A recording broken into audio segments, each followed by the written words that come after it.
222페이지 222페이지 자 찾으셨죠? 자, 딱 중간에 도시공간구조론에서 도시공간구조이론에는 맨 먼저 버제스의 동심원 이론 해갖고 의의 첫 번째 줄에 동심원상으로 확대되어 5개 지구로 분화. 그 밑에 내용을 보겠습니다. 내용은 니은번에 보시면 자, 트윈엔의 농촌 토지 이용 구조를 도시 토지 이용 구조에 적용. 그리고 디귿번 보시면 첫 번째 줄 중심지에서 멀어질수록 그 줄 맨 끝에 보니까 범죄, 인구이동, 빈곤 등의 도시 문제가 감소한다는 얘기죠. 그러니까 외곽으로 나갈수록 아무래도 돈 좀 있는 사람 있죠. 이런 사람이 살다 보니까 안쪽이 그 도심 쪽이 범죄 같은 게 빈곤 같은 게 많다는 얘기입니다. 그 다음에 미음번에 첫 번째 줄 중간에 침입, 천의, 경쟁 등을 통하여 경쟁을 통하여 바로 밑에 줄 보시니까 도시 생태론자의 입장에 입각 이런 표현. 그 다음에 그 밑에 볼게요. 비읍번 보시면 두 번째 줄 맨 끝에 보니까 저소득층일수록 고용기회가 많은 도심과 접근성이 양호한 지역의 주거를 입지를 선정하는 경향이 있다는 얘기죠. 그러니까 그 극빈층들일수록 안쪽이 고용기가 많죠. 그런데 입지하려고 한다는 얘기입니다. 그 다음에 그 밑에 보면 비판을 보니까 기억번에 첫 번째 줄 중간에 지나치게 단순화했다. 지나치게 뭐라고요? 단순화했다. 223페이지 맨 위에서 세 번째 디귿번 볼게요. 교통망에 따라 변형할 수 있다는 점을 고려하지 않았다는 얘기죠. 이렇게 문제가 됩니다. 한 장 넘겨볼게요. 자, 넘겨보시면 자, 호이트의 선형이론, 이거 부채꼴 이론 이렇게 되게 합니다. 의의를 보니까 기억번에 첫 번째 줄 중간에 중심 업무지구를 중심으로 해서 부채꼴 모양 이런 표현 기억하시고, 바로 밑에 보니까 고소득층의 주거지는 교통망을 따라서 뻗어나간다는 얘기죠. 그러니까 주로 이제 교통이 좋은 곳에 입지한다 그런 얘기입니다. 이렇게. 그리고 그 내용을 보니까 니은번 해볼게요. 니은번에 주택 구입 능력이 높은 고소득층이 거주하는 고급 주택은 도심 지역과 접근성이 양호한 주요 교통 노선의 축에 가깝게 입지하고, 그 다음에 그 밑에 디귿번 볼게요. 저급 주택 지역은요 고급 주택 지역의 전혀 반대편이죠. 주거 환경이 안 좋은데 이런 데 입지한다 이렇게 했던 겁니다. 그 밑에 비판 볼게요. A번에 첫 번째 줄 고급 주거지를 지나치게 강조했다. 뭘 강조했다고요? 고급 주거지 지나치게 강조했고, B번에 문화적, 사회적 토지용의 제한 요인을 고려하지 않았다는 얘기죠. 아까 같이 문화의 도시 뭐 이런 것도 성장할 수 있는데 이런 건 전혀 고려하지 않았다. 그래서 225페이지 맨 후에 해리스라는 사람하고 율만 해보라고요. 다핵심 이론이다. 그래서 다핵심. 자, 그래서 의의를 보시면 자, 두 번째 줄 도시는 복수의 핵심 주변에서 발달. 자, 그래서 그 밑에 내용을 보겠습니다. 내용에 리을번에 보니까 중간에 동종활동의 집적 이익 추구를 위해 집적 지향성을 강조했다는 얘기죠. 같이 몰려 있으려고 한다 그런 얘기입니다. 이렇게 그 외에는 다른 얘기를 안 써놨네요. 한 장 넘겨보겠습니다. 넘겨보시면 다차원 이론은 잠만 뭐 하던 사람이요? 처질러 자던 사람, 처질러 자. 자, 이 사람이 얘기한 시몬스라는 사람이 얘기했는데, 이 사람은 자, 의의를 보시면 첫 번째 줄 중간에 선형이론, 자, 그다음 동심원이론, 선형이론, 다핵이론, 요거를 두 번째 줄 맨 끝에 이들 각 이론을 종합하여 세계의 차원에서 파악했다는 얘기죠. 세계의 차원에서 파악했는데, 네 번째 줄 맨 끝에 보니까 도시화 차원에서는 뭐라고요? 동심원이론, 사회 계층 차원에서는요 선형이론, 그 다음에 인종별 분류 차원에서는요 다핵심 이론을 각각 적용하였다. 근데 이제 유배당의 이슈 이건 없네요. 뭐 없다고요? 유배당의 이슈 이건 좀 빠뜨렸네요. 자, 어쨌거나 오른쪽 보겠습니다. 오른쪽이 아니라,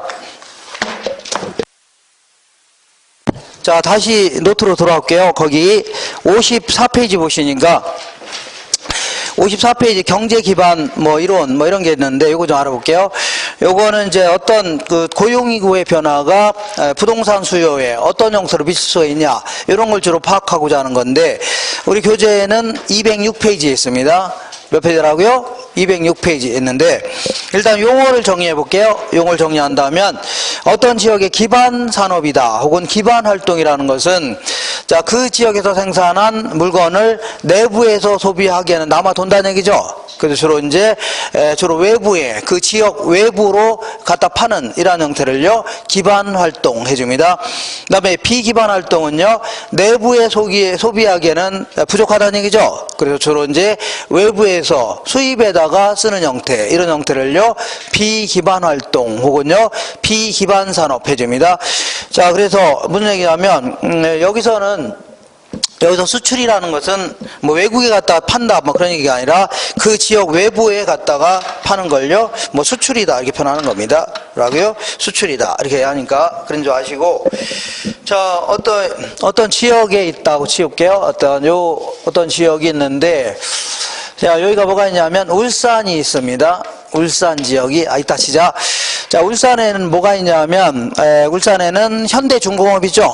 이렇게 해서 이제 배 만드는 공장, 이런 것도 있고, 그 다음에 또 뭐가 있냐면, 현대자동차 있죠. 요 공장도 여기 들어와 있습니다. 자, 여기도 있고, 이제 충남 아산에도 있고, 뭐 전주, 뭐 이런 데도 있는데, 어쨌거나 울산에는 현대자동차 공장이 있죠. 5개 정도의 공장을 운영하고 있습니다. 여기에 몇 개라고요? 5개의 공장 시설을 쭉 운영하고 있는데, 자, 여기에는 아무래도 자동차 만들어서 자체에서만 소비하나요? 아니겠죠. 거의 대부분 다 외부에 갖다 팔 겁니다. 그래서 이 지역은 평균적으로 봤을 때, 자, 요걸 뭐라고요? 자동차 산업이 기반 산업이다. 그런 얘기입니다. 무슨 산업이라고요? 기반 산업. 그래서 자, 가정해 보는 겁니다. 가정하는데 이 지역의 총 고용 인구가 100만 명이라고 가정해 보자. 물론 이것도 좀 많지만 가정해 보는 겁니다. 근데 요 인구 구성을 보니까 딱 볼게요. 아무래도 자동차 산업에 종사한 사람들이 많을까요? 적을까요? 많겠죠. 그래서 한 40만 정도 된다고 가정해보자. 뭐 이 정도는 안 되지만 어쨌거나.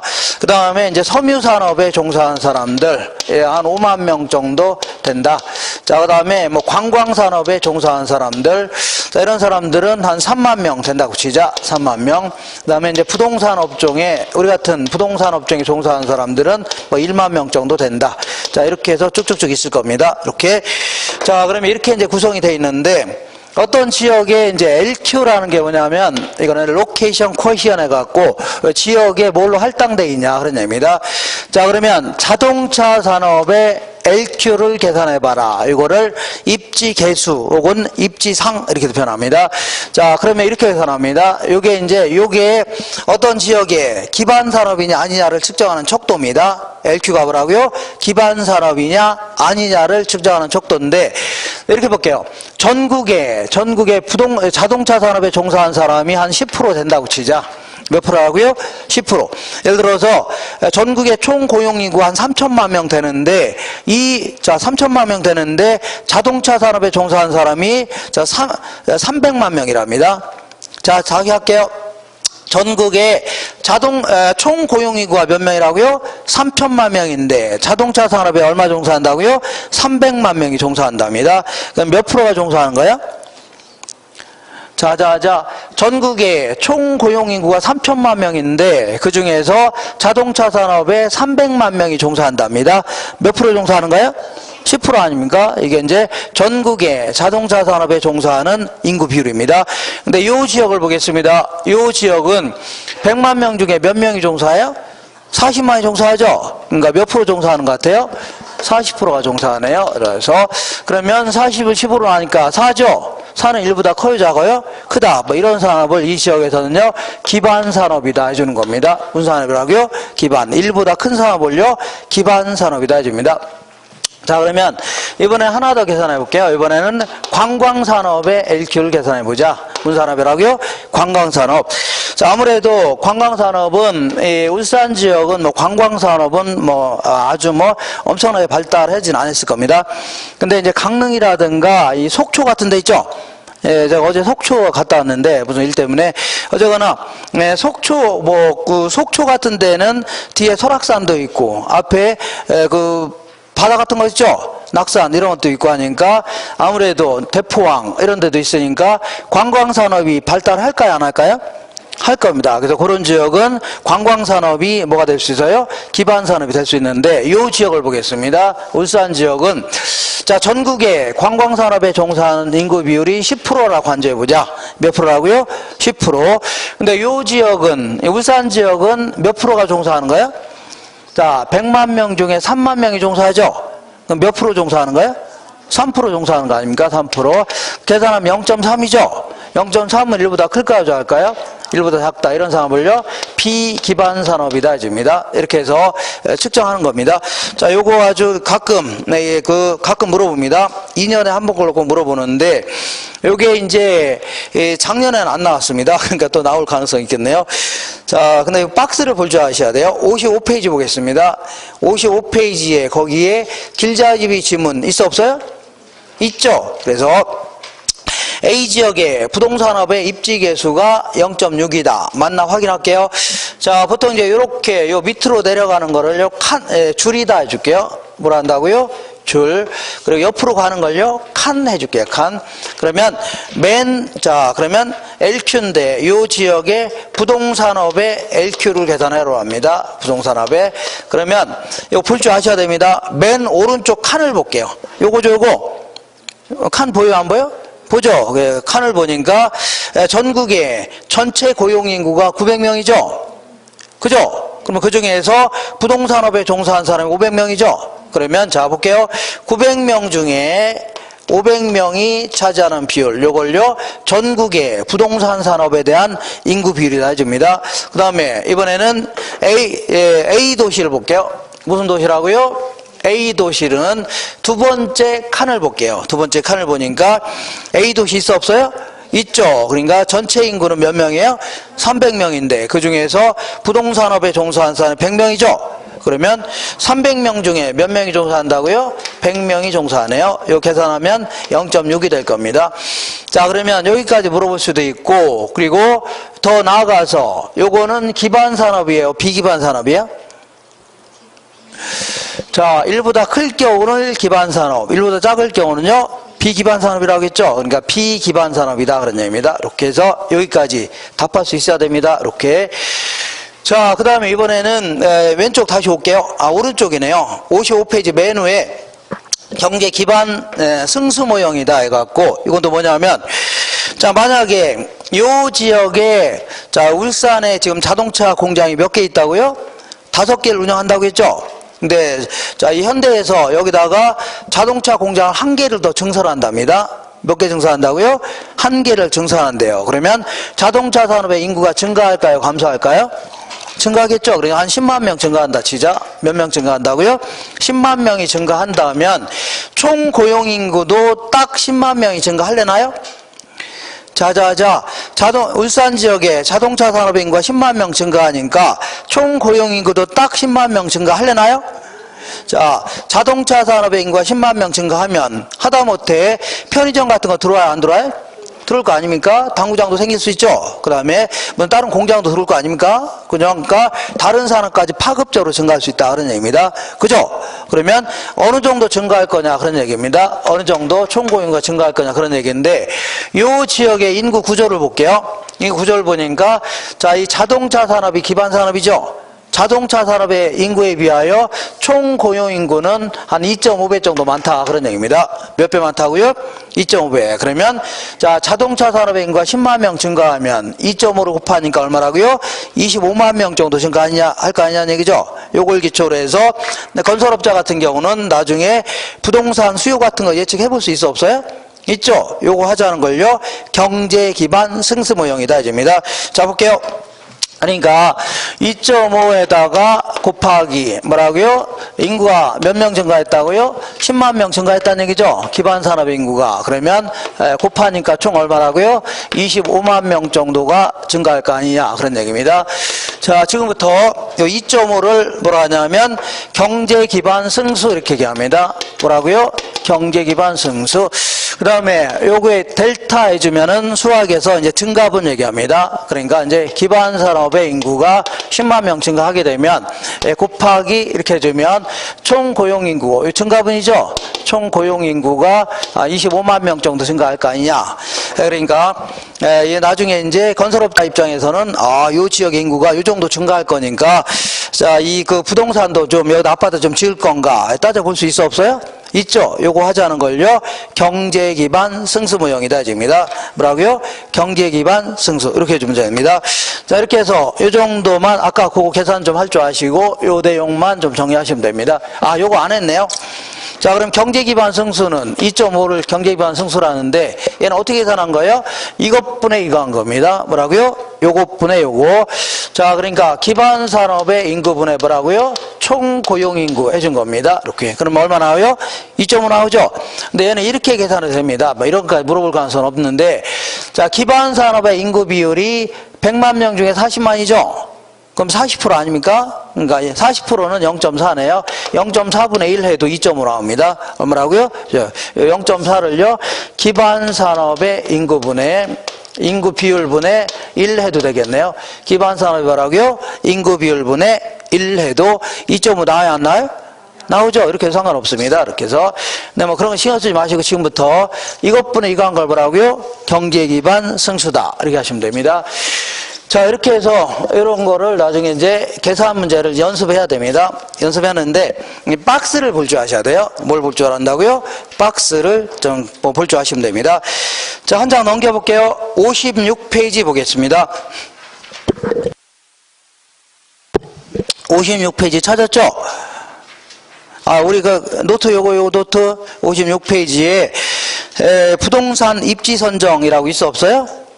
있죠. 요걸 알아보겠습니다. 요거는 여기서는 이제 뭐 적게는 한 2문제, 많게는 3문제 정도도 물어볼 수 있는 이런 파트입니다.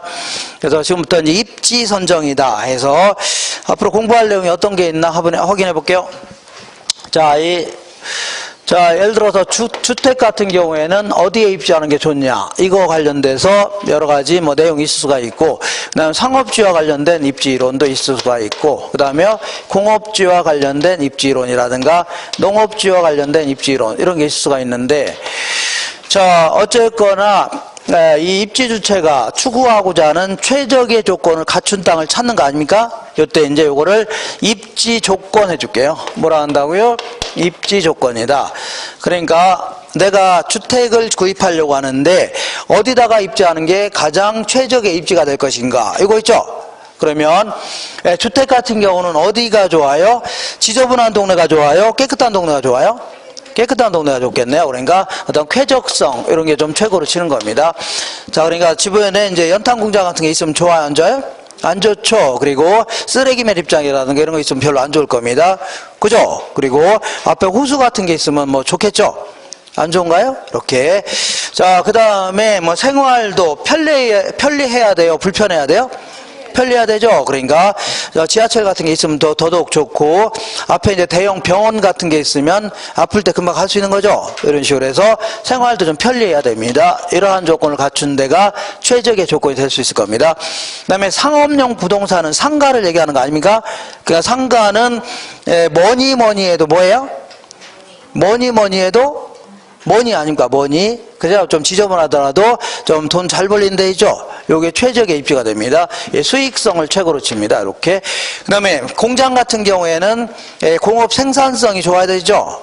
그죠? 그 공업 생산성이 좋아야 되려면 뭐 생산비도 좀 절감될 수 있어야 되고, 수송비 같은 것도 절감되면 좋을 겁니다. 그 다음에 농지 같은 경우는 농업 생산성이 좋아야 돼? 안 좋아야 돼요? 줘야 되죠. 그러기 위해서는 뭐 토양 같은 것도 좀 양호하고, 기후 같은 경우에도 해당 물건을 해당 그 작물을 생산하기에 적합한 기후가 돼야 될 겁니다. 그렇잖아요?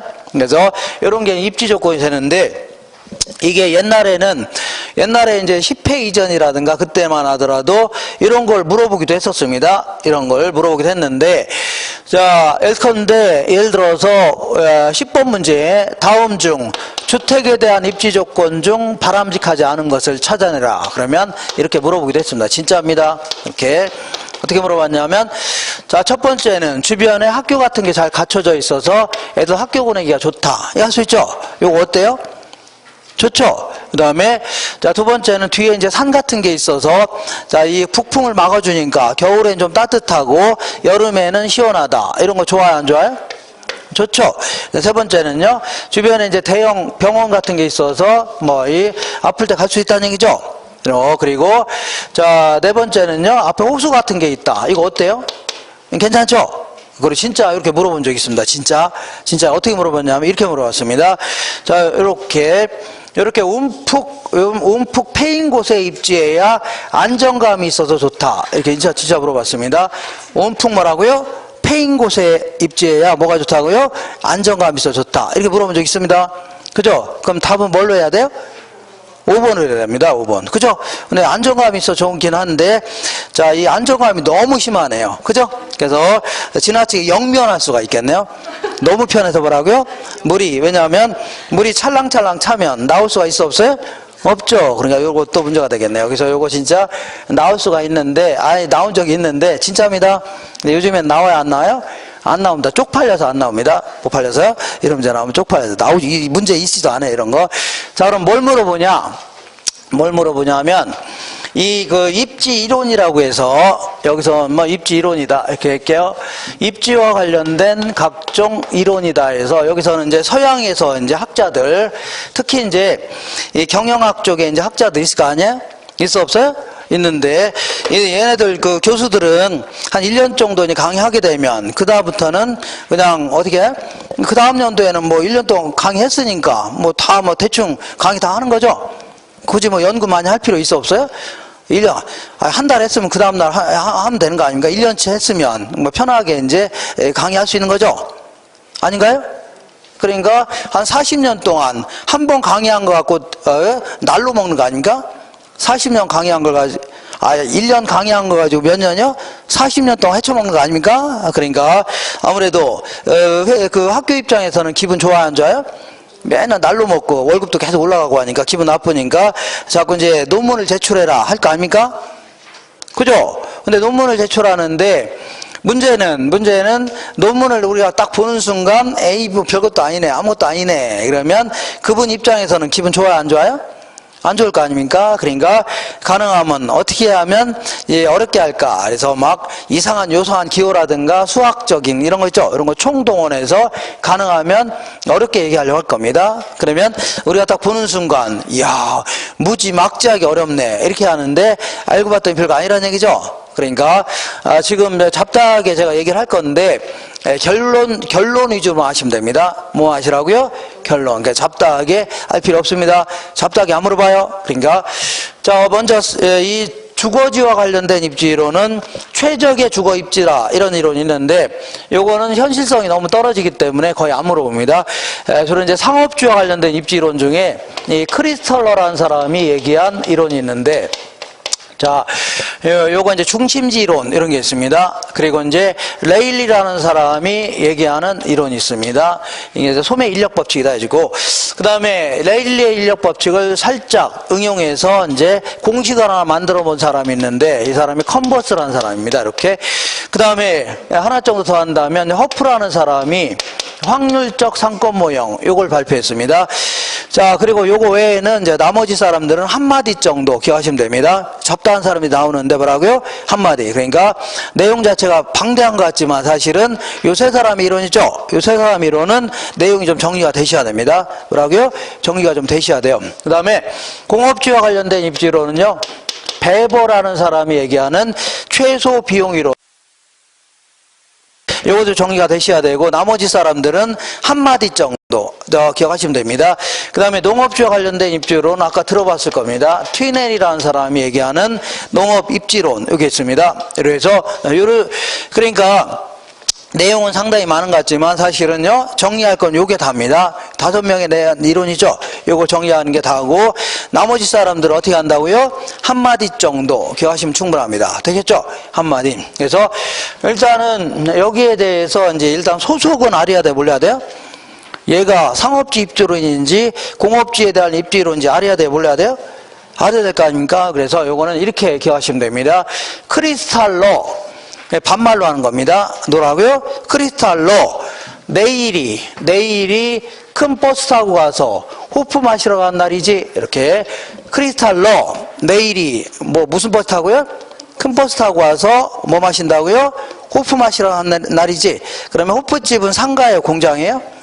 상가 아닙니까? 그러니까 상업지 입지론입니다.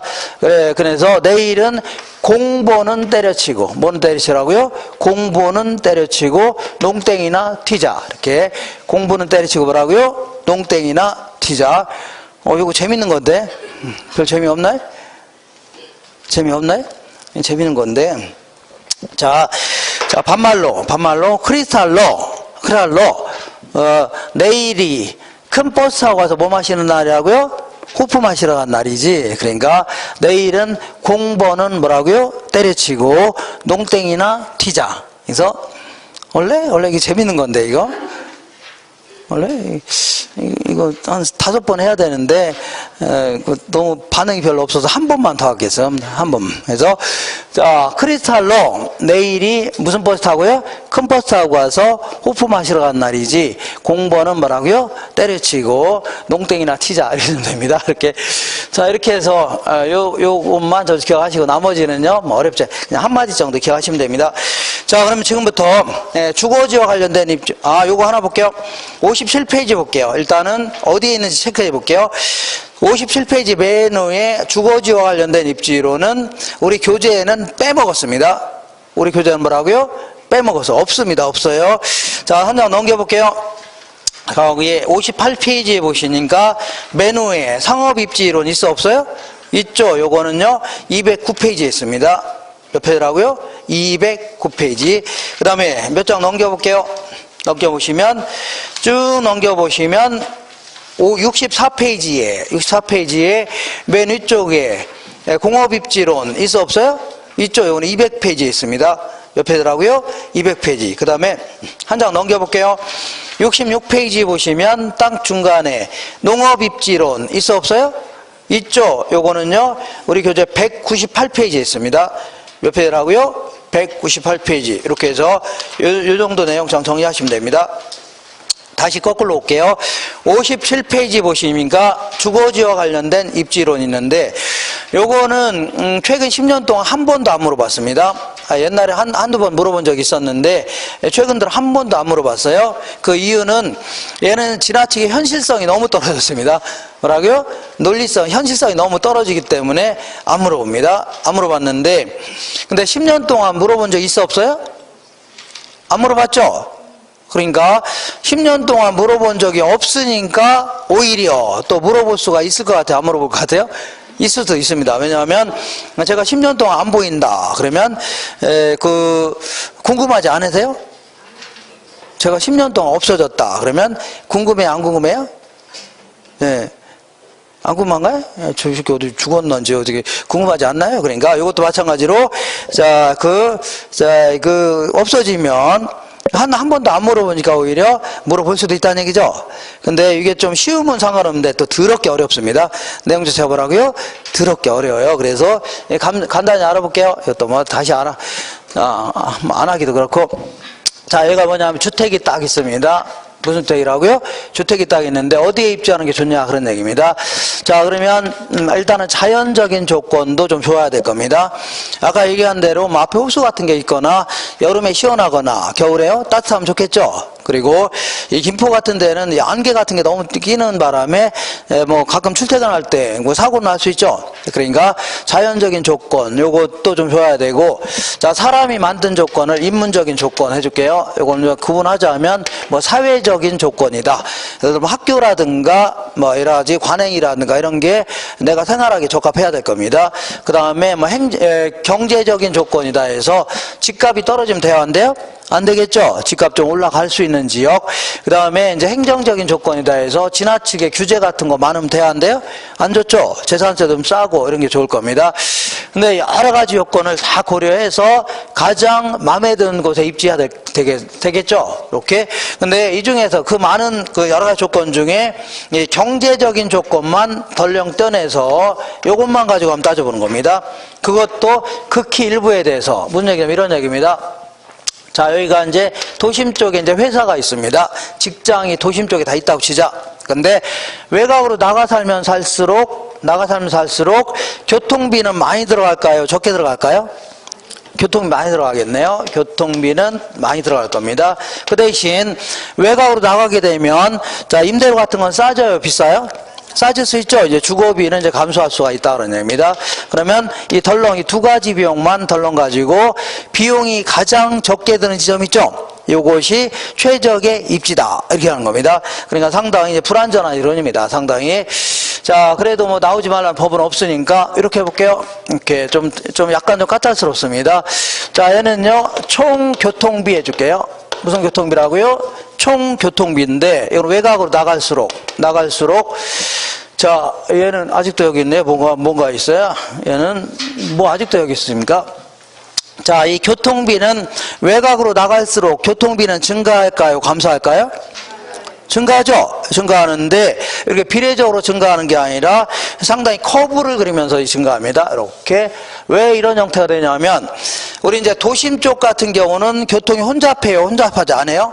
혼잡하죠? 그러니까 좀 안으로 들어가면 교통비가 크게 절감되는데 조금 나가게 되면요 크게 들어갈 수 있다는 얘기죠. 근데 이 아주 변두리 같은 경우는 교통이 혼잡해요? 혼잡하지 않아요? 안 하니까 그냥 나가나 들어오나 별 차이가 있어 없어요? 없다는 얘기입니다. 그잖아요? 이렇게. 자, 지금부터 그것 때문에 이렇게 그려지는 겁니다. 자, 지금부터 한계라는 개념을 쓸 건데 한계라는 개념은 추가란 경제학에서는 뭐라고요? 추가라는 뜻입니다. 뭐라고요? 추가. 그래서 내가 10층짜리 건물 갖고 있는데 여기서 한 층 더 건물을 올리게 되면 비용이 들어가요? 안 들어가요? 들어가죠. 이걸요 한계 비용 해줄게요. 그 다음에 요거 갖다 팔면은 돈이 돼요? 안 돼요? 되죠. 이걸요 한계 수익이다. 이런 식으로 추가적인 비용, 추가적인 수익을 뭐라고요? 한계라는 표현을 쓰는 겁니다. 되겠죠? 그러면 똑같은 논리로 잡을게요. 자, 이 도심 한복판에 살다가 1km 나가 산다고 치자. 나가 살면 교통비는 증가해 감소해? 증가하죠? 이만큼 증가했네요. 이만큼. 요걸요 한계 교통비용이다. 1km 나감에 따라서 증가되는 교통비. 또 여기 살다가 1km 나가 살다 칠게요. 그러니까 교통비 이만큼 증가해요? 감소해요? 증가하죠? 그러니까 요걸 나가니까 이만큼 증가했죠? 이걸요 한계 교통비용. 또 나가 사니까 이만큼 증가했죠? 뭐라고요? 한계 교통비용. 또 나가니까 이만큼 증가했죠? 뭐라고요? 한계 교통비용이다. 자, 이런 식으로 왜 이런 식으로 그려지냐면 자 보세요. 자, 이 변두리 쪽 같은 경우는 교통이 혼잡해요? 혼잡하지 않아요? 혼잡하지 않죠. 그러니까 나가더라도 교통비가 조금 증가하고 들어오니까 조금 감소하죠. 별 차이가 없다는 얘기입니다. 근데 이 안쪽 같은 경우는 여기 살다 안으로 들어가니까 교통비가 팍 줄어들죠. 여기서 또 나가니까 팍 늘어났죠. 그러니까 우리 도심 쪽 같은 경우는 좀 나가나 들어오나 교통비 차이 굉장히 크다는 얘기입니다. 그죠? 그러니까 이렇게 그려지는 겁니다. 그러면 요 그림을 옆에도 한 번 더 그려볼게요. 이렇게. 자, 지금부터 1km 나감에 따라서 증가되는 교통비 이렇게 그리면 되겠네요. 자, 좀 크게 그릴게요. 1km 나감에 따라 증가되는 교통비 이렇게 1km 나감에 따라서 증가되는 교통비 이렇게 그릴 수 있죠. 이걸 쭉 연결한 걸요 한계 교통비용 곡선이다 줍니다. 뭐라 한다고요? 한계 교통비용 곡선이다. 그러니까 1km 나감에 따라서 증가되는 교통비죠. 여기 쭉 연결한 걸 뭐라고요? 한계 교통비용 곡선이다 줍니다. 자, 이번에는 자, 여기 볼게요. 이번에는 총 주거비 한번 생각해 볼게요. 무슨 주거비라고요? 총 주거비다. 그러면 외곽으로 나가 살게 되면은 자, 임대료 같은 게 줄어들어 안 줄어들어요? 줄어들죠. 주거비가 감소할 거 아닙니까? 감소하는데 이것도 마찬가지로 비례적으로 감소하는 게 아니라 이 커브의 형태로 그리면서 줄어듭니다. 이런 식으로. 왜 이렇게 그려지냐면 자, 우리 도심 쪽 같은 경우에는 자, 변두리 같은 경우는 좀 나가나 들어오나 임대료 차이가 크진 않다는 얘기입니다.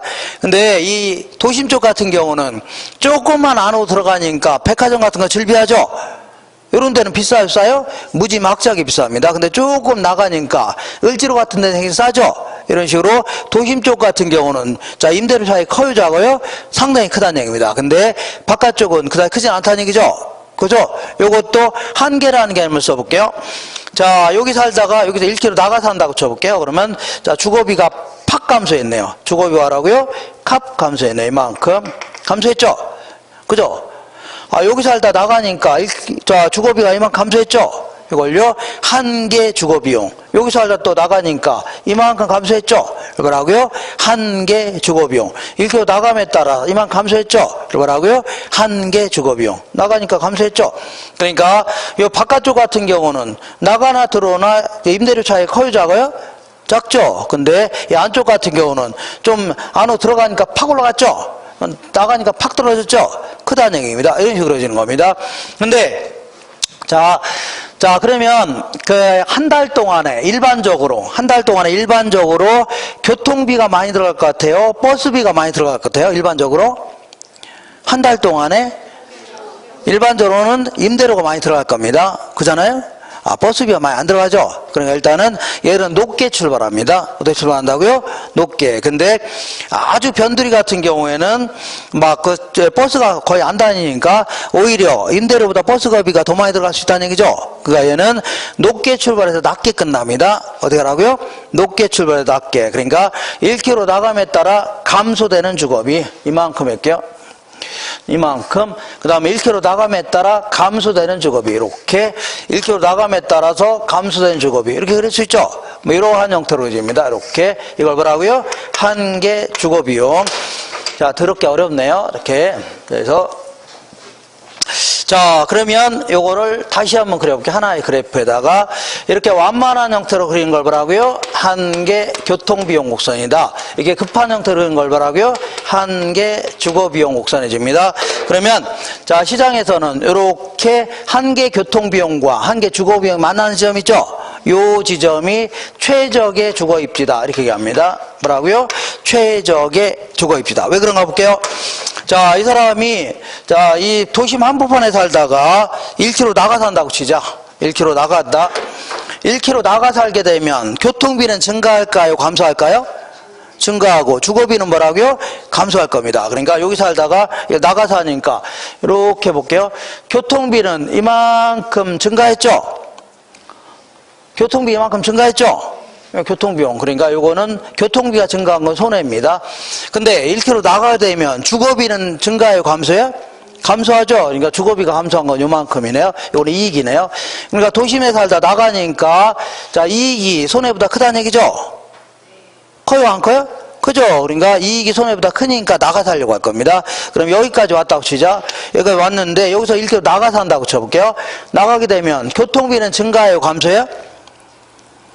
자, 여기까지 왔는데 1km 나가니까 교통비는 증가해요? 감소해요? 증가할 거 아닙니까? 이만큼 교통비가 증가한 거는 손해네요. 맞죠? 근데 1km 나가니까 주거비는 증가해요? 감소해요? 주거비는 감소하겠죠? 주거 감소는 이만큼이네요. 그러니까 여기 살다 나가니까 오히려 손해가 이익보다 크죠? 그럼 나가면 돼요? 안 돼요? 안 되고 다시 기어 들어와야 됩니다. 나갔다 뭐라고요? 기어 들어와야 돼요. 그러니까 요 지점이 뭐라고요? 최적의 주거입지다 해줍니다. 뭐라고요? 최적의 주거입지 이렇게 얘기합니다. 난 도저히 모르겠다. 그러면 그냥 결론 위주로만 아시고 나올 가능성 많지는 않으니까 자, 이렇게 억지로 자꾸 이 그래프를 자꾸 이해하려고 하지 마시고 어떻게 하라고요? 때로는 이런 공부 안 하고도 나올 가능성 많지는 않으니까 이거 안 하고도 다 합격해서 나갔습니다. 잘 모르고도 다 나갔다는 얘기죠. 합격하고 나갔으니까 이렇게 하시고 한 장 넘겨볼게요. 자, 이제 본격적으로 상업입지론. 여기서 이제 주로 많이 물어봅니다. 많이 물어보니까 계산 문제도 하나 딱 물어봅니다. 해마다 거의. 그러니까 요거는 기계적으로 계산할 줄 아셔야 됩니다. 자, 거의 물어보는 계산 문제가 거의 정해져 있습니다. 숫자만 달리해서 이제 물어봅니다. 자, 그래서 맨 먼저 상업지와 관련된 입지론은 맨 먼저 누구라고요? 레일리의 소매인력 법칙 알아볼게요.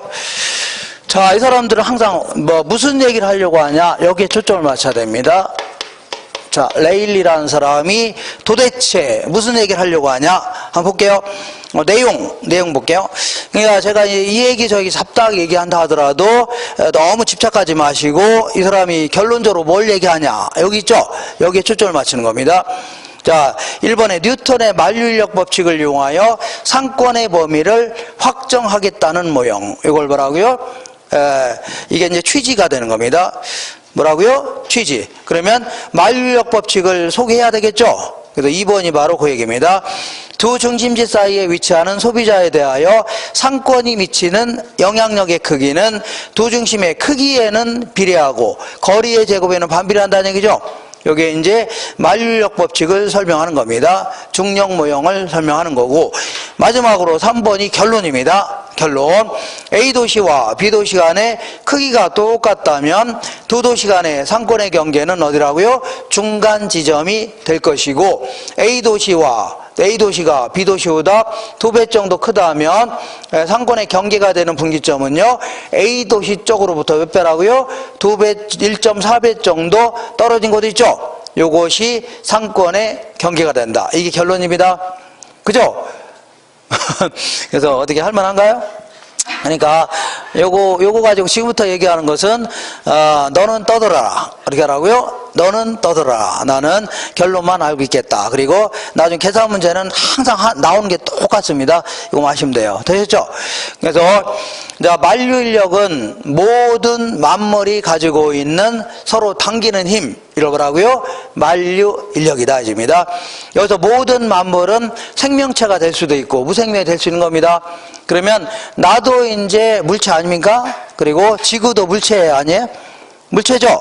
그러니까 지구가 나를 당기는 힘도 있고 내가 지구를 당기는 힘이 있어 없어요? 자자자, 지구가 나를 당기는 힘도 있고 내가 지구를 당기는 힘이 있어 없어요? 모든 만물은 서로 당기는 힘이 있다고 했죠? 나도 당기는 힘이 있다는 얘기입니다. 근데 지구가 나를 당기는 힘이 어마어마하게 크다는 얘기죠? 그러니까 우리가 지구에서 걸어 다니는 거 아닙니까? 그죠? 이런 거 놓으면 밑으로 떨어져 안 떨어져? 예, 지구가 당기는 힘이 워낙 크니까 그런 겁니다. 그죠? 그럼 내가 만약에 점프를 했는데 내가 당기는 힘이 더 크다. 그러면 내가 하늘로 점프하면 지구가 따라야 안 따라야 돼요? 따라야 될 거 아닙니까? 근데 원해하기 내가 당기는 힘이 작으니까 그냥 안 따라오는 거죠? 그잖아요? 그래서 이 뉴턴이라는 사람은 이제 1642년도인가 그때 태어난 사람인데 저랑은 전혀 반대의 사람 있죠? 이런 사람부터 태어난 겁니다. 누구라고요? 저랑은 전혀 반대의 사람. 어떻게 했냐면 이 사람 더럽게 못생기게 태어났답니다. 그러니까 저랑 반대예요. 같아요? 반대 아닙니까? 그리고 키도 되게 조그맸답니다. 반대예요? 안 반대요? 반대입니다. 그리고 이 약간 미숙아로 태어났답니다. 좀 일찍 태어났답니다. 저는 딱 10달 채워서 낳았거든요. 근데 이 사람은 한 6달 만에 낳았나 봐요. 그러니까 약간 뭐라고요? 미숙아로 태어났답니다. 그러니까 저랑은 전혀 반대예요? 안 반대요? 좀 이상하네. 그래서 근데 이제 같은 점도 있습니다. 같은 점이 뭐냐면 이 사람은 이제 더럽게 가난한 농부의 아들로 태어났답니다. 그러니까 저도 이제 별로 가난한 집에 태어났고, 그리고 또 하나가 이제 같은 점이 있는데 이 사람은 대가리가 비상했답니다. 뭐가 비상했다고요? 대가리. 그러니까 저도 대가리는 비상한가? 아닌가? 에이, 말 같지 않은 소리 했네요. 어쨌거나 대가리가 비상해갖고 이 사람이 이제 영국의 이제 명문대학인 캠브리지 대학에 들어간 겁니다. 그죠? 거기에 이제 들어갔는데 1660년도에 이 사람이 이제 캠브리지 대학교 다니면서 다니고 있었는데 그 당시에 이제 흑사병 있죠? 페스트라고 하는데 쥐의 벼룩으로 이제 옮기는 병 있잖아요. 이 질병이 발발한 겁니다. 요것 때문에 13세기에 이미 2천만 명 가까이 사망한 겁니다. 또다시 영국에서 창궐한 겁니다. 그잖아요? 그러니까 학교에서는 계속 이제 전염병이 막 도지니까 뭐란 거예요? 휴학을 한 겁니다. 휴학이 아니라 뭐라고요? 휴교를 한 겁니다. 휴교. 그래서 그러다 보니까 이 사람이 갈 데가 있어 없어요? 갈 데가 없죠. 키도 크고 막 멋있게 생기고 했으면 여자친구라도 많을 텐데 그런 것도 아니라는 얘기죠.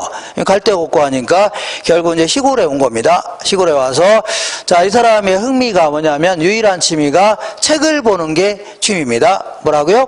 책을 보는 게. 그러니까 흥미가 이제 뭐냐면 이렇게 이 사람이 이제 사과나무 어디 갔어요? 사과나무가 이렇게 있다고 치자. 이 사과나무 이렇게 밑에서 여기서 이제 이렇게 책을 이렇게 보는 게 취미였습니다. 이렇게 책 보고 있어요, 없어요?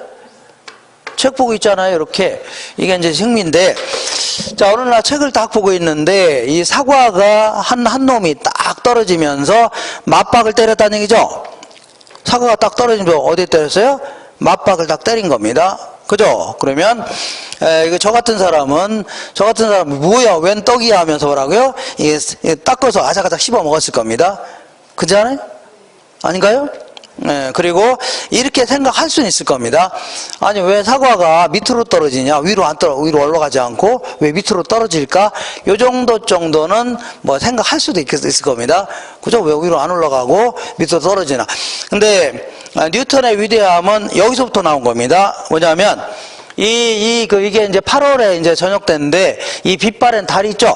빛바랜 달은 왜 지구에 안 떨어져 있고 둥둥 떠 있냐 그런 얘기입니다. 하늘에 둥둥 떠 있냐. 사과가 떨어지면 걔도 떨어져야 될 거 아니냐는 얘기죠. 요걸 상당히 의심스러웠던 겁니다. 그죠? 이런 것들이 하나의 위대함이 여기서 나타나는 겁니다. 그래서 이 사람이 요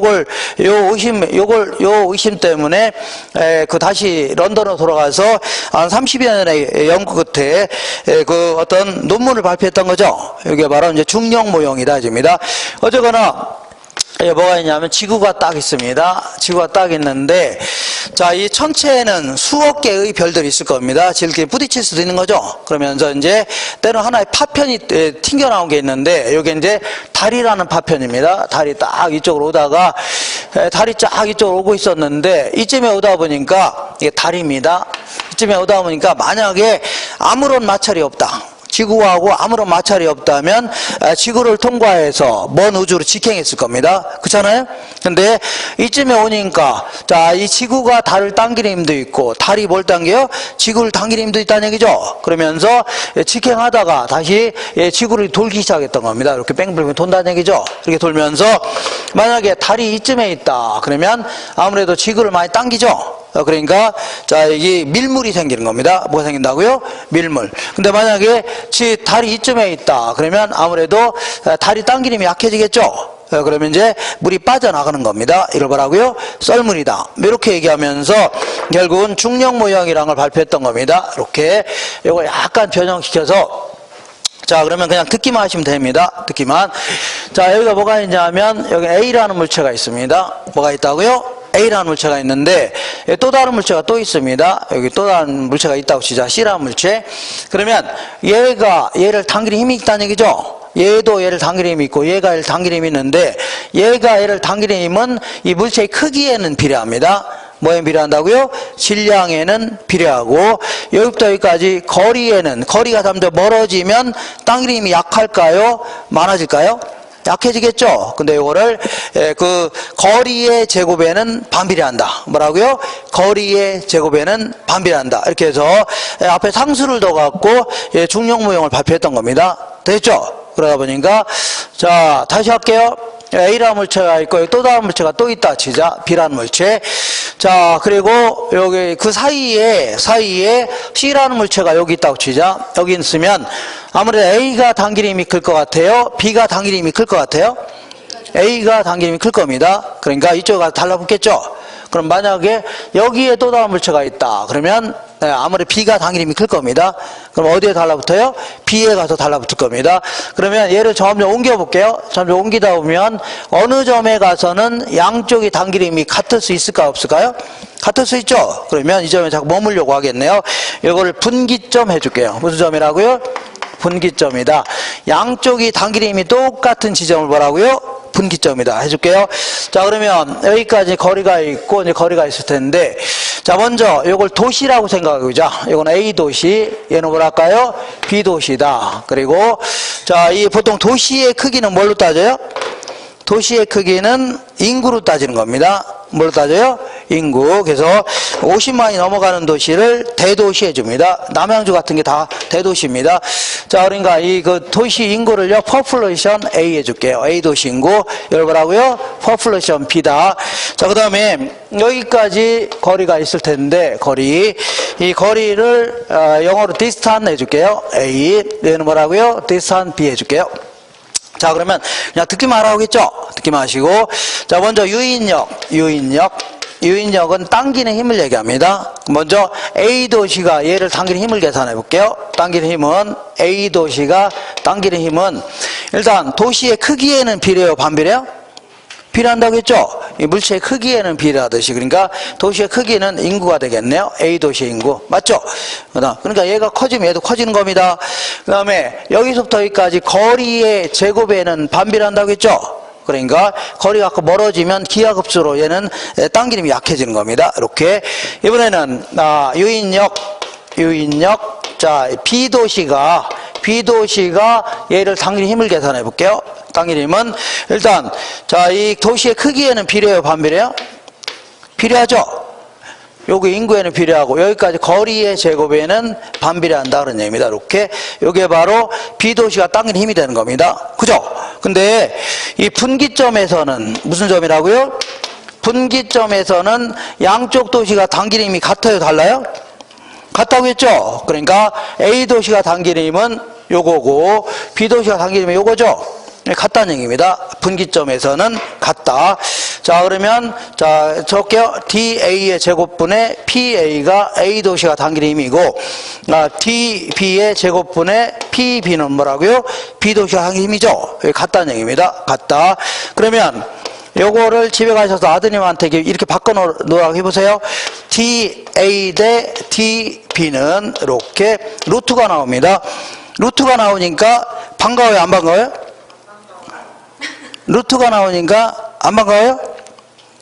우리는 루트가 나오니까 우리는 이렇게 얘기합니다. 재수 없다 해줍니다.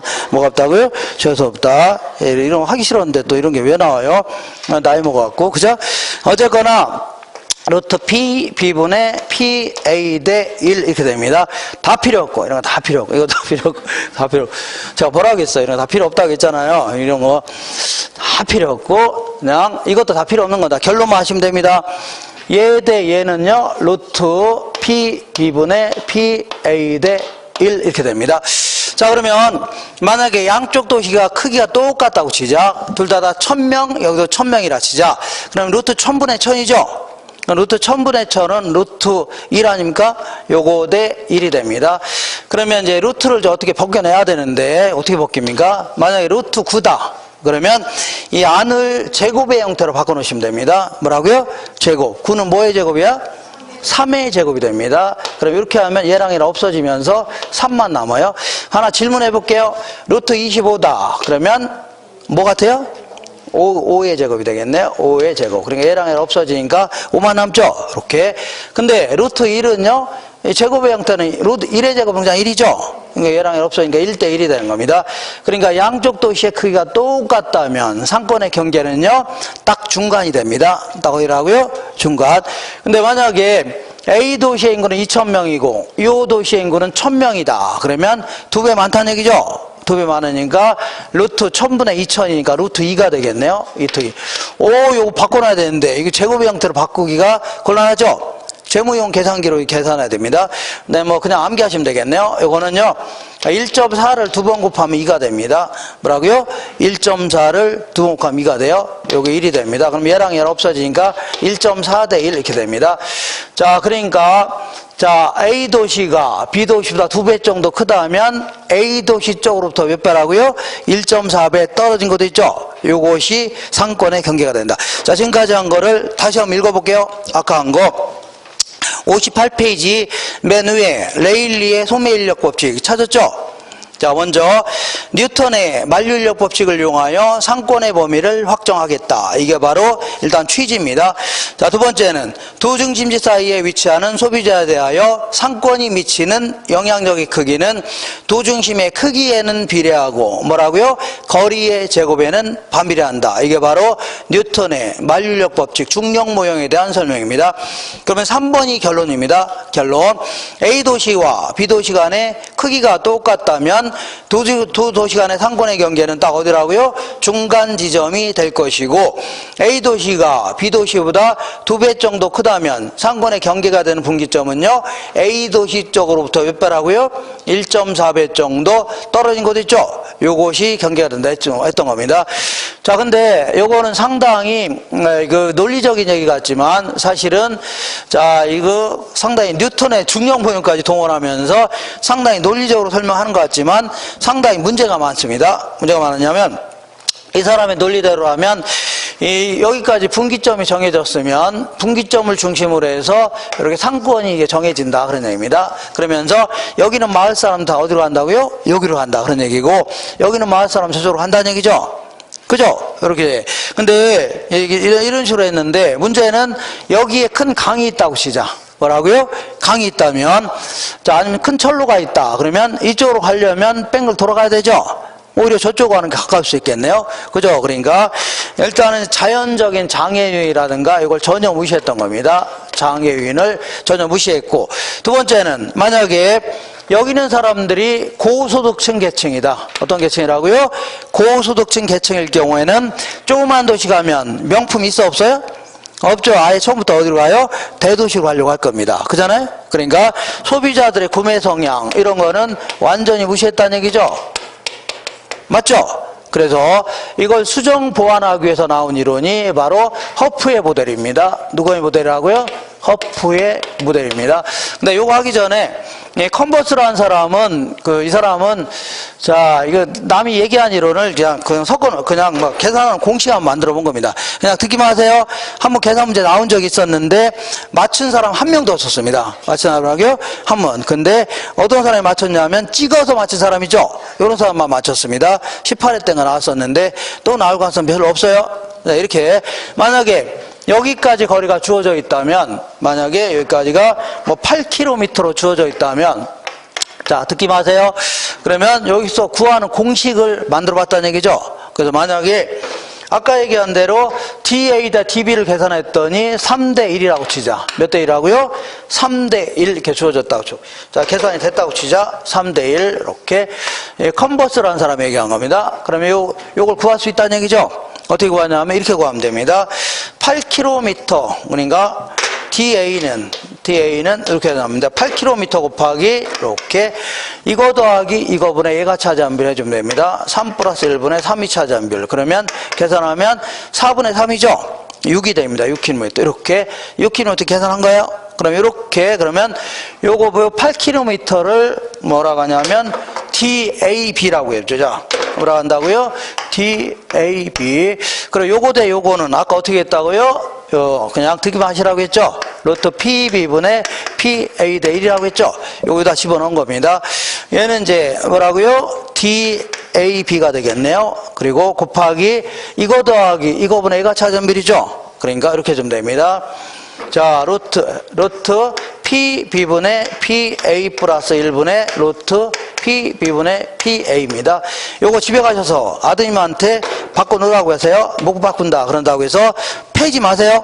자, 어쨌거나 이렇게 DAB를 1 플러스 루트 분자분모가 바뀝니다. PA분의 PB 이렇게 해서 거기 써있죠.